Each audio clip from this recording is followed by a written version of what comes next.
Here we are, Mrs. Simperson. On behalf of the police department, thank you for coming in to view a lineup. We didn't even know that there was a witness until you called us. We're hoping you can help us out because we've had 7 other robberies in the area that follow the same pattern, and we think they're related. We think we have the right guy. Right here, Mrs. Simperson. You're perfectly at ease. Now, this is a one-way mirror, and you can see them, but they can't see you. You're perfectly safe. That's it. Hand sanitizer? No. All right. There are marks on the floor for 6 feet distancing. Now, let me explain the procedure. An attorney for the suspect will join us shortly, and I'll wave hello and just keep it moving. He's an observer to make sure that his client's rights are not violated. All right. Okay. Where was I? When I give the word, the light will come on, and 6 individuals will walk down that platform and line up against that wall. All you have to do is identify the perpetrator. The what? The perpetrator. The one that you saw, the suspect you saw stealing the merchandise off the loading dock. No, that's wrong. What's that word again? Perpetrator. No, that's wrong. Wait. Is that a perp? Yeah, perp. The short for perpetrator, the one who committed the crime. Got it. You had me worried. I know legal terms. My husband, may he rest in peace, was a devotee of Law and Order Special Victims Unit, and Law and Order Criminal Intent. He watched them every day of his life, and even more after he retired. I'd sit in the living room reading, and he'd turn to me and fill me in on what happened and who was making what mistakes. He sat in that TV recliner and watched rerun after rerun. He never once said, "I saw this one already," and changed channels. The man knew before the opening credits what the case was, and he'd tell me how Jerry Orbach would find the perp and arrest him. May he rest in peace. Jerry Orbach? My Leonard. Jerry too, of course. My Leonard was Jerry's #1 fan. Then he was mad for Mariska Hargitay and Ice-T. They never used your word. Perp. You don't watch, do you? If you did, you'd know the right word and be like Adam Schiff and say, "Go ahead and bring that perp in for a lineup so we can all go home." He was crotchety. His anger could intimidate a collaborating witness, that's me, so could using fancy lingo. Perp, that's the only word to use. Okay, my mistake. I got it, and I apologize. If we could just keep it moving along and have you identify the suspect, Mrs. Simperson, that's all I need. Apology accepted. And don't cloud the water, dear. That's what Leonard and Jerry Orbach live by. Ask your cable server for the Law and Order channels. They have marathons too, you know. My God, Leonard loved watching Sam Waterston methodically take people down. Leonard didn't love Michael Moriarty or Diane Wiest, but that never stopped him from watching. He'd sit there with his pretzels and his seltzer, TV blaring. The man was deaf. Too proud to admit he needed hearing aids, but I'll testify he did. After he'd doze off, he'd drop the remote and I'd turn down the volume gradually so he wouldn't startle, wake up, and give himself a heart attack. Didn't matter, because when a woman shot at Stabler, he heard the shots, opened his eyes, saw Stabler, and thought she killed him. He bolted out of his chair, seltzer and pretzels flew, and zap, cardiac arrest, gripping that remote in one hand and his chest with the other. I dialed 911 just as a commercial aired, but Leonard died thinking Stabler died, which he didn't. Leonard never knew Stabler was kicked off the show. The script put him on administrative leave, but that was a cover-up for, you want how much more money? And definitely not. My Leonard would have rued the day Stabler was out. He figured it was just a matter of time before Stabler and Olivia hooked up. Just as well the man died when he did.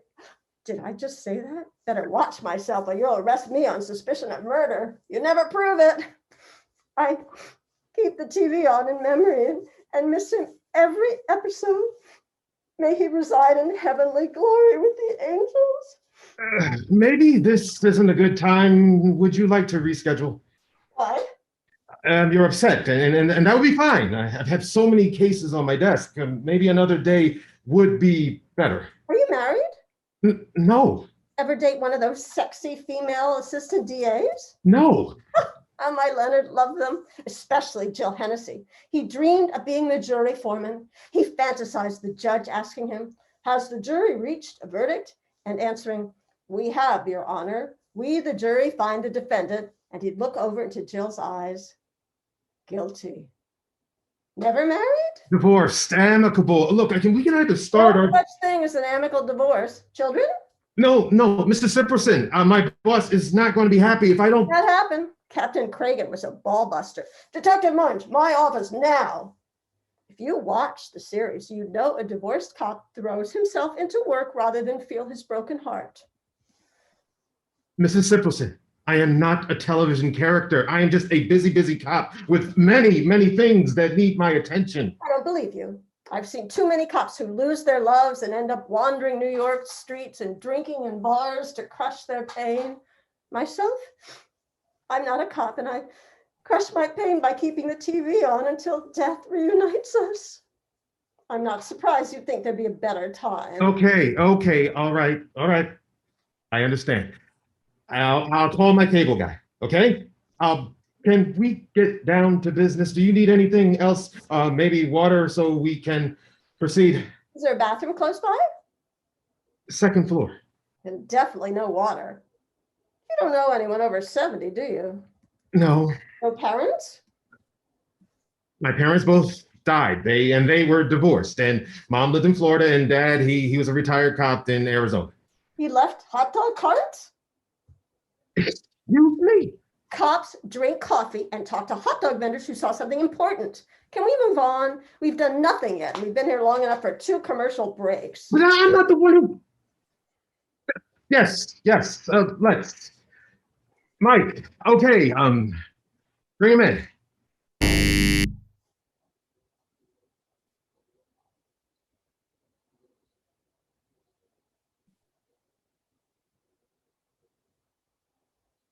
You're sure they can't see me? I'm quite sure. Just take your time. I will. I want to get this right. Focus. They aren't 6 feet apart. What? Oh. Mike, spread them out. 6 feet. Social distancing. Better. Can't be too careful. It's amazing. They're all dressed exactly like the man I saw. Black hoodie, black mask, face shield, black pants, dirty white sneakers, glasses, work gloves. Perfect. Uh-huh. Incredible. How did you find 6 guys with the same clothes? What? No. We dress them. We have a wardrobe department. Wow. That they never showed on Law and Order. Your dresser deserves an Emmy for costuming. And the background looks so real, just like on TV. No. This is real, not TV. Oh, silly me. Of course it's real. So, which number do you? Don't rush me. What is it, lunchtime or something? No. Because No. if you're ordering out, I could really use something when we're done. No, I'm not. I can probably get you some coffee. And a donut. Don't bother. You cops and your donuts. That's how Paul Sorbino got round about the middle. Can they move? Move? Do they have to stand there like mannequins? The man I saw moved. He had his back to me lifting boxes. Then he turned towards me and threw them into the back of his Chevy. So you know it was a Chevy. Did you get the license plate? No, but I told him it was a Chevy when they interviewed me. I said a red Chevy pickup.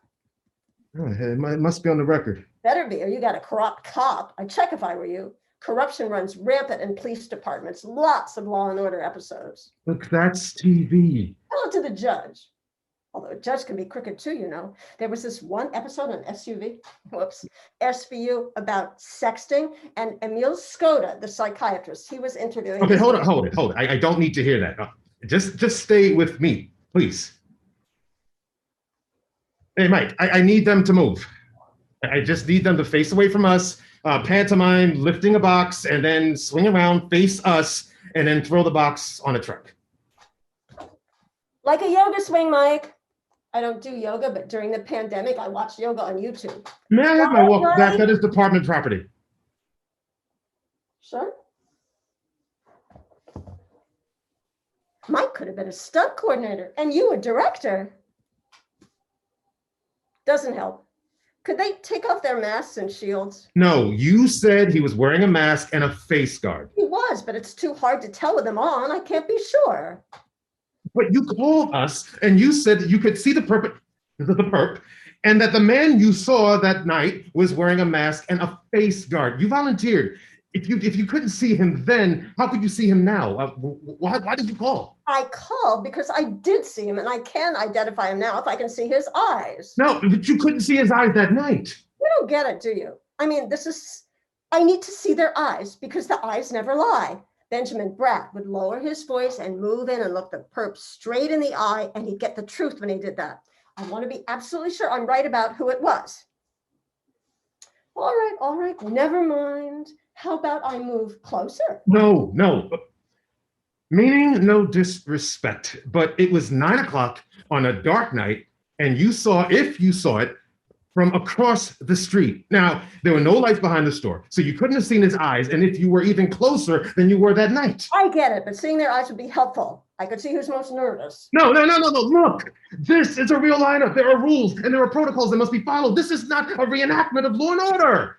If you didn't see his eyes that night, seeing his eyes now would discredit you as a witness.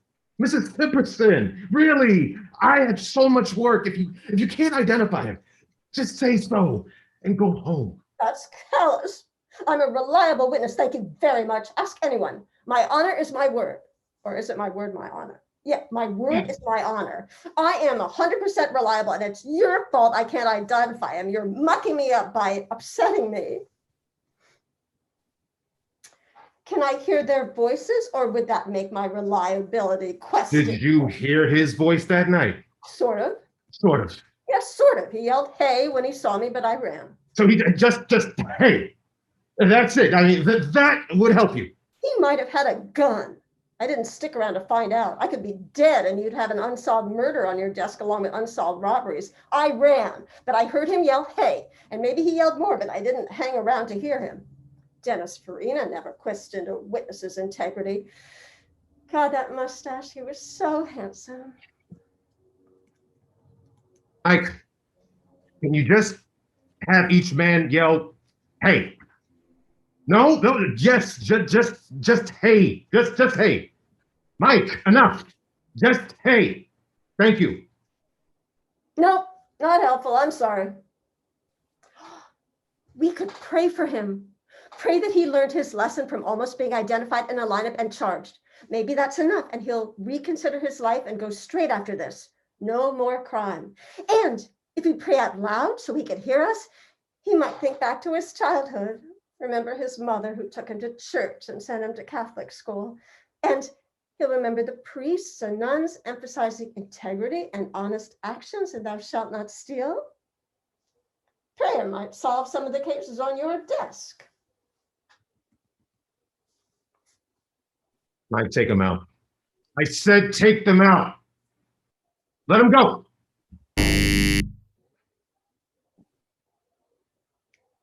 You're mad at me, aren't you?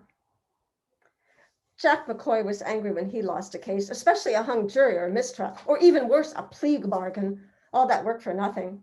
Leonard would be outraged. He'd spring out of his chair, pump his fist, and yell at the TV, "Are you kidding me? You call that justice?" I'm not mad. You did, however, volunteer. You said that you could identify the suspect. Yes, that was my civic responsibility because I thought I could. Don't you ever make a mistake? I feel bad that I wasted your time and the wonderful customers' time. Do they keep their masks and face shields? If they want to. And I also wasted the taxpayers' money. That's it then? I can go? Yeah, sure. If you think of anything that might help, call me. Here's my card. Leonard would be disappointed, but I did my best. Sure. Can I use my cell phone in here? Yeah, but I'm gonna go. Oh, where's that restroom again? Second floor. You can find your way out, right? Sure. Tell Mike I'm sorry. You know, your parents would want you to get back on the horse. Excuse me? The dating horse. Climb back on. You're young to travel life without a significant other after only one bad marriage. Marriage can be sticky. I hope you never cheated on your wife. Elliot told Dr. Hendricks he never cheated on his wife, which meant no sex with Olivia, which Leonard thought might have happened, especially after Elliot's wife served him with divorce papers. Why'd she want a divorce if he didn't cheat? He never signed the papers before they kicked him off the show. Oh, and you should look for one of those assistant DAs. Thank you, and goodbye. No, thank you and goodbye. I'll just make a call and use the little girl's room. Sure.